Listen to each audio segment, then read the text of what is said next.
Mentang ini pe ya ki kendai ngut ki rangi le kai cricket ki barius pa tam jong ke perthei kat kum ka network jong ki jong mentau snam arah jar ar peusau.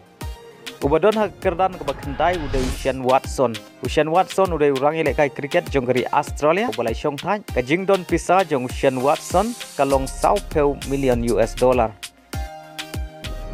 Ubadon ha kerdan ke bapra udai Yuvraj Singh udai player cricket jong keri India ubalai syong thai no Kajing don Pisa jong Yuvraj Singh kalong sau peu million US dollar. Ubadon ha kerdan ka banyau udai Virendra Sehwag. Udai urang le kai cricket jong kari India ubalai syong thai no. Kajing don Pisa jong Virendra Sehwag kalong sau peu million US dollar. Ubabat ya ka kerdan ka banriu udai Brain Lara. Udai urang le kai cricket babanana jong kari West Indies ubalai syong thai no. Bad kajing don Pisa jong Brain Lara kalong riu peu million US dollar. Ubabat ya kekerdan kebasan udai ujak kalis udai urang ilai kai cricket jong kari South Africa ubalai syong thai no. Kajing don Pisa jong ujak kalis kalong nyau peu million US dollar. Ubabat ya kekerdan kebasau udai Ricky Ponting ubadai urang ilai kai cricket ubapau nam jong kari Australia ubalai syong thai no.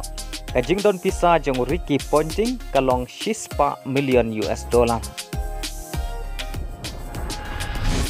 Ubabat ya kekerdan kebalai udai Virat Kohli udai urang le kai cricket bapau nam jong ke perthei hakine kiski ke bamenta. Bad udai ru urang le kai ubarius pa nabaro ki player ki badang le kai menta. Kajing don Pisa jong Virat Kohli kalong 6 million US dollar. Babat ya kekerdan ke baar udai Mahendra Singh Dhoni udai kapten bapau nam jong keri India ubala yarap ban penjob ya baro ki ICC trophy nak benta keri India. Kajing don Pisa jong MS Dhoni kalong 6 million US dollar.